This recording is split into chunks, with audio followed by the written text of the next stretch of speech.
welcome to another episode of Rural New Zealand. I'm your host Scotty Bamford. Join me as we check out what's happening in the rural community. On this week's episode we meet an ex-Aucklander who's now a dairy farmer. We order some fencing supplies with Interlink. But first we're out to the hills of Oxford where a young lady's in charge of the family farm. Marie Timperlea is a young woman who's managing the family stud out in Oxford. We have 227 hectares here and we run 3,000 stock units. We run a bit more over winter because we get extra 600 cows on for winter grazing.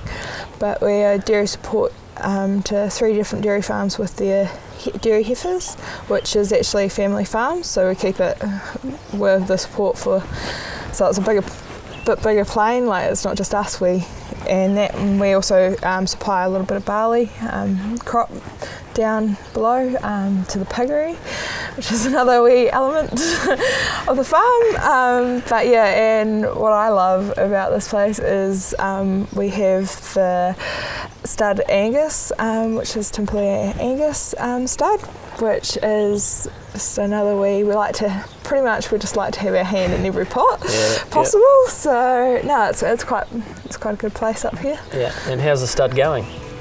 Yeah, it's really good. We're slowly building our numbers. We've only been going for 15 years, so young in the eyes of Angus breeder, but no, we absolutely love it, and we're getting our name out there now. So these bulls behind us, can you tell us about them? Yeah, they're my yearling bulls from Timperlea Angus stud. We are selling them at the moment, and whatever we don't sell we use in-house over our dairy cows. And then after that we bring them back here and get them up to weight and sell them as 2-year-olds to beef clients, so yeah. And they seem pretty friendly. Yeah, no, they're very friendly. They, a lot of them you can touch and scratch. They're not too worried about you. We're quite well known for our temperament. We're quite often showing cattle as well. So yeah, this one that's walking up, most people get scared at, but he actually just wants to scratch, which is kind of crazy. He's out of a crumble bull, Terra crumble, and then we've got some that are from we use bloodlines from Canada. We've got some really good South Dakotas, which are over there, and then we also have Kessler's Frontman, which is from Australia. So we do a lot of AI here, and we haven't broken into the ET work yet, but so we AI about half of our herd, and we find that really good because it brings in genetics fast, and that's what people want, and a lot of people don't have the facilities to be able to AI, so they're looking for those AI bulls. Yeah. We have gone with some New Zealand, like we do like the New Zealand bloodlines, but we have gone for a bit of Canadian and Australian blood lately, just because of the meat, just trying to get our IMF muscle fat up. Make a super cow. Yeah, super cow. Yeah, pretty much. So then, because some of places are paying out for the more intramuscular fats, so therefore our clients are looking at going that way, and they want that. So we provide what we want as a stud to provide is low birth, ease of calving, and good maternal traits, with also good carcass starter, because that's what we really like. Yeah, because you're producing beef at the end of the day. How long have you been on the farm for? I've been here for 3 years. We bought this place and I've been up here since we took over. Prior to that I was working on Hereford stud and sheep out in Belkent, which I absolutely loved, and I got that job through rousing and kind of cooking for the shearers, and they offered me the job, so it was pretty good, because prior to that I was chefing in Mirabel of all places, so I had a slight change, but the way I look at it is I learned how to cook the beef, and now I'm producing the best beef to cook. Come full circle, haven't you? Yeah, full circle around, eh? That's awesome. And why did you change from doing chefing into farming? I've always my family's always been farming, and I probably always had it in me.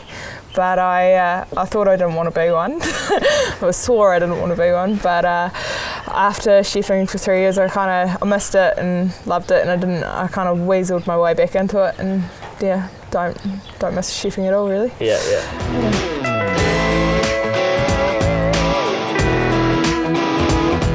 They're a stud Angus herd, they're maternal dams.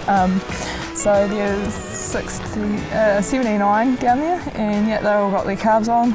We finished calving 2 days ago, so a bit early, but it's good. They've had to withdraw a bit of snow this season, had a bit more extra than usual, but they've all coped through it, so. Yeah. And you haven't been too affected by the drought in North Canterbury? Not compared to other people, we've been fairly lucky, and we'll skim past it. No, they're not showing it anyway. They look pretty plump. And the ground's soaking wet. Yeah. Oh, and it's raining currently while we're here, so perfect time. Yeah. No, you've chosen the best day to see this place. Like usually you'd see the beautiful mountains in the back. It's quite a nice place on a sunny day. But in winter we don't get there very often. Yeah. Nah, she's been fairly wet lately. So we keep the calves, and so our bulls we sell either as yearlings or 2-year-olds, but then we keep our heifer replacements in Hern, except we pick out the top ones for studs, and then we sell the others to either commercial guys or stud breeders that are looking for heifers. Heading overseas soon, to Mexico actually. I've won a scholarship with Beef on Land to go to 5 beef nations as their delegate to speak as a youth member, which is really cool. So I head off in 2 weeks and get to represent New Zealand and talk about the future of beef farming and my farming operation here. Awesome. And so there's Australia, America, Mexico and New Zealand and Canada that all go, and it should be fun. After the break we talk to Matthew from Interlink and Graham from Harman Lawyers. See you then.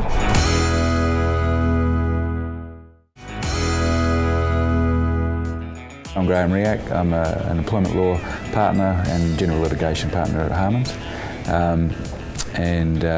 Sort of specialise in those areas. So the ability for employers to actually have a 90-day trial period in employment agreements.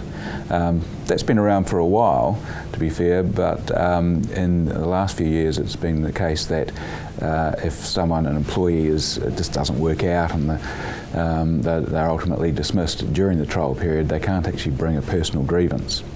And that's a big thing, obviously, for employers when they're taking on new staff, and they might be giving someone a chance who may or may not have the experience or skills, but they just want to give them a go.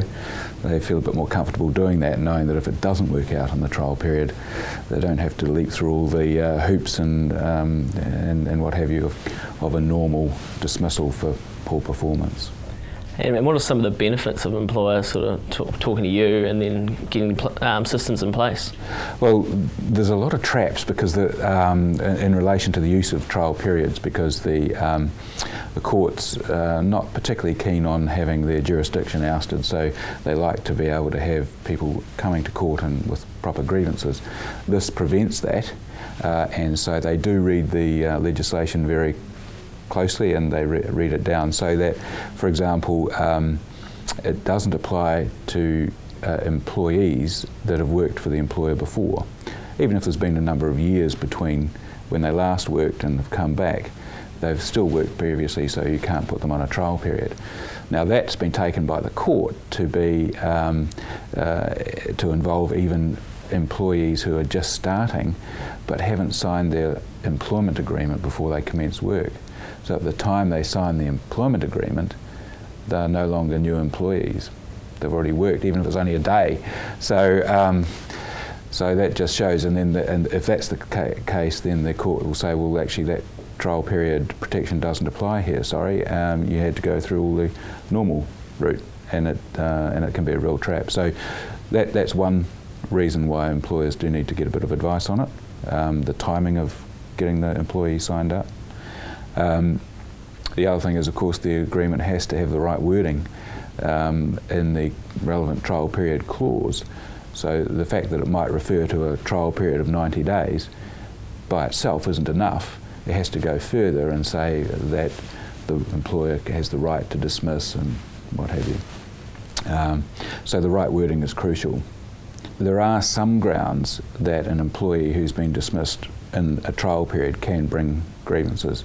They're limited, and they tend to relate to grounds such as harassment, discrimination, things that particularly human rights. If there's been violations there, then a grievance can still be brought.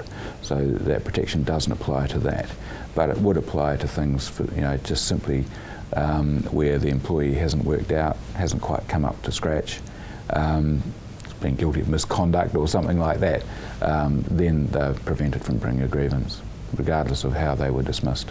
I think it is important to at least review your employment agreements if you're an employer. Check that they do have a trial period clause if you're thinking of bringing on someone else, a new employee, and also maybe have us or someone check that it says all the right things. As I again mentioned, it's crucial that the employment agreement is signed before the employee starts work, and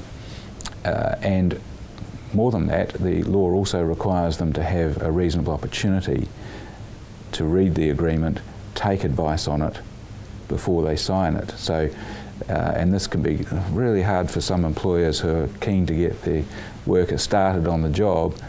They want to start tomorrow, and the employee wants to start tomorrow, but in law, for that trial period clause to apply, they have to have a reasonable opportunity, as I say, to take advice before they sign, and then they have to sign before they start work. So there's some timing issues that really need some, pretty close scrutiny.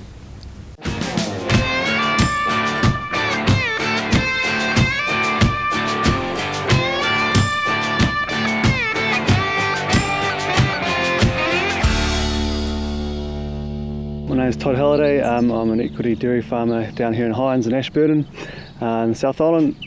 We milk 830 cows here. We're sort of a high performing dairy farm. So primary OTO, I'm a career change guy, so I've come into the industry 7 years ago, and previous to that I'd done a degree up in Auckland Uni. So I knew nothing about dairy farming, so I've gone right from level 2, 3, 4, 5 right through to completing the diploma this year. And yeah, it's helped me immensely in the dairy farming, where I've got to today. And the day-to-day running of the farm, obviously your employees have done some courses as well. How does that help with the day-to-day running? Yes, definitely. I encourage all our employees to take on ITO training, the primary OTO training. And it's just huge for their productivity, for their own knowledge, and for the farm itself. I believe it definitely improves things on the farm here. And in the future, looking forward, where do you see yourself in a few years? Well, we've actually just gone equity on the farm here at the moment. With our owners, John and Kelly Nichols, they believe in what we're doing, and the future is really just building our own equity and sort of eventually hopefully owning a farm one day.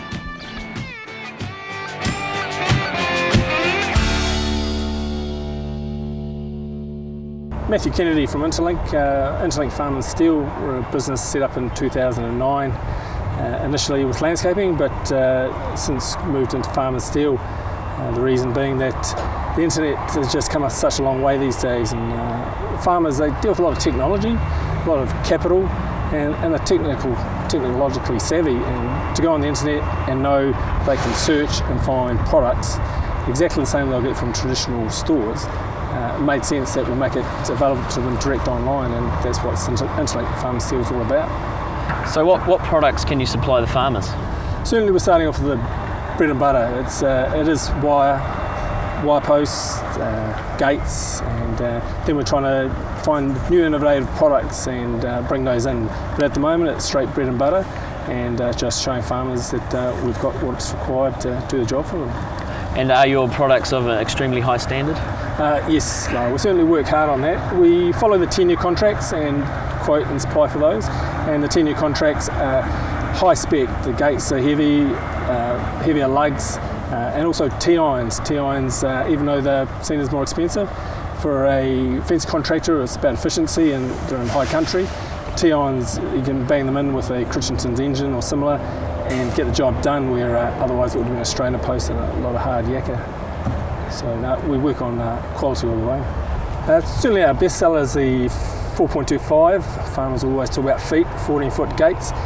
Pipe gates, they're heavy, they're durable, not only are they good for your sheep and cattle, but your bulls, they just won't bend.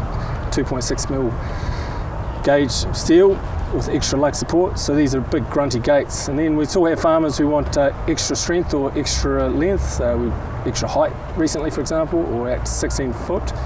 So these farmers or business people can come to us, tell us what they want. We have an engineer based overseas who will design it, and then they sit there with the factory and make sure it's up to specs and checked off.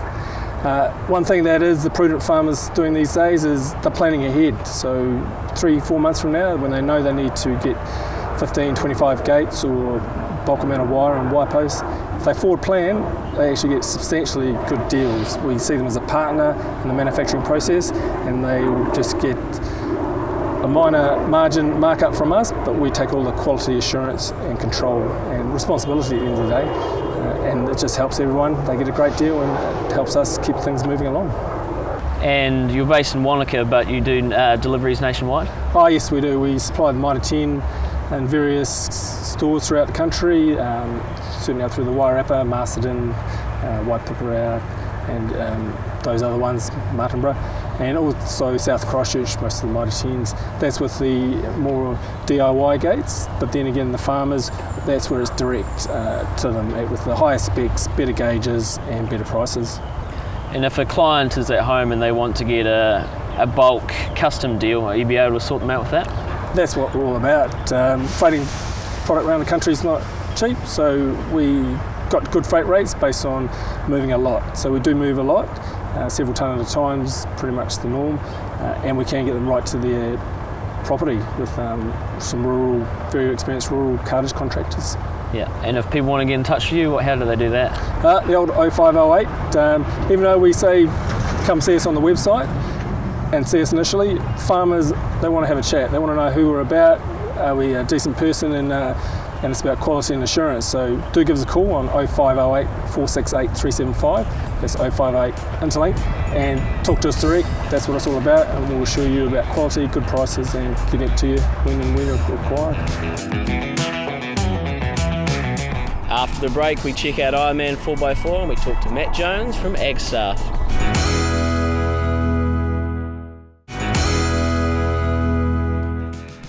Welcome back to rural New Zealand. The summer season is upon us, and if you're after staff for your harvest, now's the time to talk to Ag Staff. I'm Matt Jones from Ag Staff. Ag Staff began in 2001 after myself working in the agriculture industry for 15 years. And just through a need, I could see there was a need for casual contract workers required in the agriculture sector. So it was through supply and demand that we decided to contract 3 or 4 guys out, and the business has grown since then. Good human resources around retaining staff, and there's too much staff turnover that happens nowadays compared with 20, 30 years ago. And it's the soft things in life. Most employers think it's about wages and opportunities for growth. It's actually around empathy for your staff, understanding your staff, talking to them about their personal life, job security. That's the things that they want. Wages never actually rate that highly on their requirements. And your involvement with the South Island Farm there with the Human Resources Award? Yeah, look, it's a great opportunity for us to get Ag Staff out there, and human resources is a major thing that the rural sector is not strong on. Farmers are good at growing things, producing things, looking after staff and managing people. It's not their strength. And the summer's coming up, so harvest is happening. Are you going to be involved with a lot of employees for that? Yeah, definitely. Short term, long term. We bring a lot of people from all around the world every year to help with harvest. Yeah, look, it's a busy time.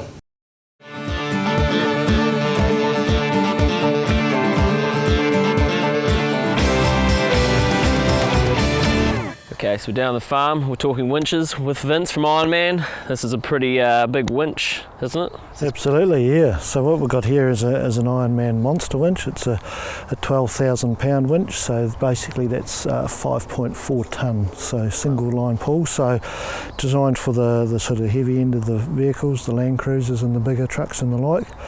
So some of the features of the Ironman winch is basically they've got a fully sealed motor on them now. So the electric motor on it is fully sealed up, with O-rings and gaskets, and then they put a breather on it, so we actually have a breather hose on it that we can put up nice and high, so that keeps your motor nice and dry. So basically you get a pressure equalisation from the outside atmosphere to the inside, and that's all controlled through a breather. So the most waterproof winch on the market basically.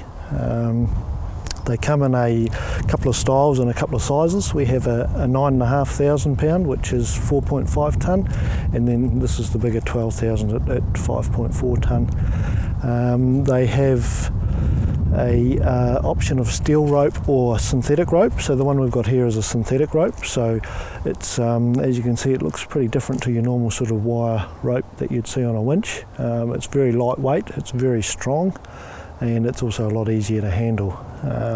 So you don't get sprags or bits of wire sticking into your fingers like you can get with a wire winch. But we still have the traditional wire type winches as well. They also have a fully sealed control box on them with a fully sealed solenoid in it. So and it's a competition style solenoid, so it's got nice big contact points on it, so it doesn't burn out. Also the handpiece, it can come with a wireless remote as well as a plug-in remote. So if you're operating a winch on your own and you're restricted by a 3 metre cord, it can be quite difficult, but we have a function that lets it go cordless, and then if you're out on your own you can be 20 or 30 metres away hooking up the winch and winching in at the same time. So it's a great little feature. So yeah, and they're very popular. We sell a lot of the winches actually, and all sorts of applications on vehicles and lifting up whitebait nets and all sorts of things. So yeah, just a nice good 12 volt robust winch with a 3-year warranty as well. So we've got one of our Ironman winches here in place. As you can see, that's the control box, and this is the handpiece. This little unit that we can put on here is actually the isolator, so we can operate it remotely. So that just pops off. So we put that on if I want to use it without the plug, or if we can put the cable on there as well. So we just basically grab the winch and we turn on the control, and we can just winch it out. So this is all wireless, and I can go a fair way away and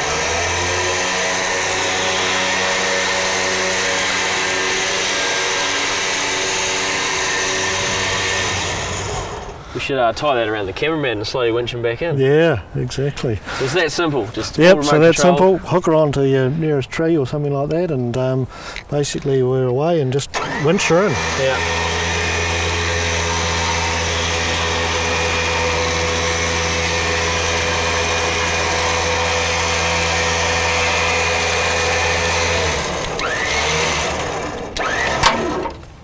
Simple as that. Job done. We're free. Thanks for watching us on Rural New Zealand. I certainly hope you enjoyed the show.